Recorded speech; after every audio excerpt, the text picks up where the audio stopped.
저는 이 시간 회개하지 아니하면이라는 제목으로 말씀드리겠습니다. 첫째로 회개가 무엇입니까? 쉽게 예를 들면 이전에 어떤 여자가 식모살이를 했는데 주인 아주머니가 창거리를 사오라 돈을 주면 매일 일부를 떼어 먹었다고 합니다. 내중에 이 여자가 예수를 믿고 은혜 받은 후에 기도하려고 하면 늘 그것이 마음에 걸렸다고 합니다. 내가 도적질했구나. 죄를 깨닫고 떼어 먹었던 돈을 다 계산해서 돌려주고 회개를 하였다는 것입니다. 회개라고 하는 것은 첫째로 머리로 죄를 깨닫고, 둘째로는 마음으로 죄를 애통하고, 셋째로는 의지적으로 결단하고 죄를 끊어버리고 하나님께 돌아가는 것을 말합니다. 죄를 깨닫고 슬퍼해도 끊지 못하는 것은 회개라고 할 수가 없습니다. 둘째로 회개할 때만이 죄 용서받을 수 있고, 죄 용서받은 사람만이 구원받고 천국 갈 수가 있는 것입니다.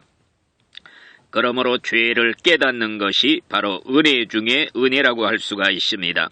오늘날 죄 가운데 살면서도 죄인 줄 깨닫지 못하고 사는 사람들이 많이 있습니다.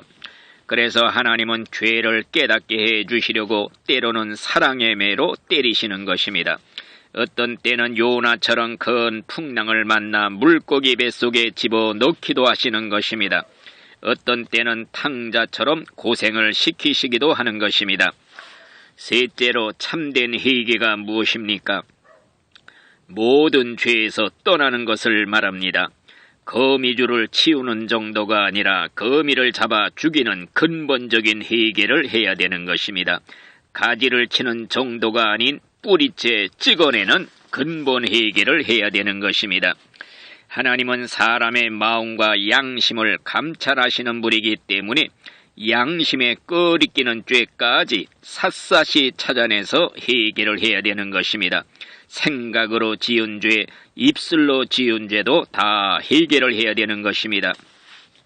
넷째로 사람이 회개하지 아니하면 하나님이 칼을 가르신다고 그랬습니다. 또한 활을 이미 당기려고 예비하셨다고 그랬습니다. 회개치 않으면 하나님의 진노가 급해서 너희가 길에서 망하리라, 이런 말씀도 했습니다. 하나님의 진노는 무섭습니다. 죄 짓고 회개하지 않으면 어디서 몽둥이가 날아와 후려칠런지도 모르는 것입니다. 하나님이 진노하시면 맞설 자가 없습니다. 하나님의 진노의 화살을 당기시면 막을 방패가 이 세상에 없는 것입니다.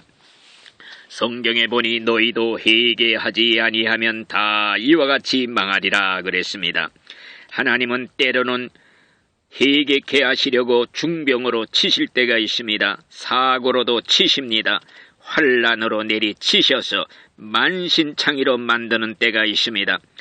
회개치 않으면 생명을 거두어 가시기도 하는 것입니다. 다섯째로 하나님은 자신이 살아계심을 보여주시려고 특별한 죄를 짓는 자에 대해서는 섭리적인 심판을 행하시기도 하는 것입니다. 옛날 로마의 맥시미누스라는 황제는 신자들을 잡아다가 십자가를 짓밟고 지나가게 했습니다. 복종치 않는 자는 누나를 뽑아 죽였다고 합니다. 그런데 후에 그 사람은 벌러지가 누나를 파먹는 병으로 죽었다는 것입니다.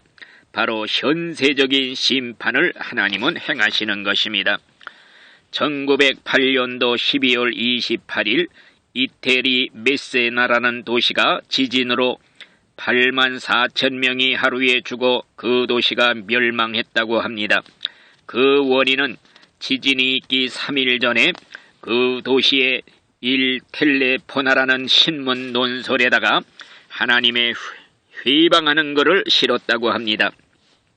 하나님이 계시다면 이 도시를 지진으로 멸망시켜 보아라, 이런 악담을 하면서 만일 하나님이 계시다면 이 글을 보고 벌을 내릴 것이다.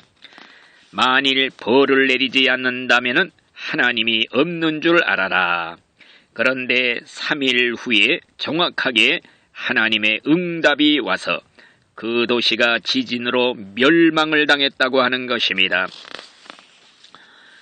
이전에 서울의 모 교회 장로님이 이웃교회 목사님을 찾아와서 상담하기를 자기 교회 목사가 도무지 못마땅해서 내쫓아야겠노라 이렇게 말을 하더랍니다. 그래서 그때 권면하기를 목사님도 사람인데 부족한 점이 있으면 기도해 주시든지 그렇지 못하겠으면 조용히 교회를 떠나십시오. 목사를 내쫓는데 앞장섰다가는 심판을 받습니다. 그런데 이 장로님은 끝내 목사 배척하는 운동에 앞장을 서더니 결국에는 중풍으로 쓰러져 눕게 되었다고 합니다. 그리고 경영하던 공장도 다 망해버리고 다른 교회로 나갔다고 하는 얘기가 있습니다. 하나님의 최종 심판은 물론 죽을 후에 영원한 지옥의 형벌을 받게 하는 것이지만은 가끔 이 세상에서도 심판을 행하시는 것입니다. 결론을 말씀드립니다. 하나님은 살아계셔서 불꽃 같은 눈으로 이 세상에서 행해지는 악행들을 내려다보고 계십니다. 그리고 가끔 현세 심판도 행하십니다. 그러나 지옥의 심판도 준비해놓고 기다리시는 무서우신 하나님이십니다. 오늘날 중국에서는 예배당을 포크레인으로 때려부시면서 하나님을 진노케 할 무서운 죄를 많이 행하고 있습니다.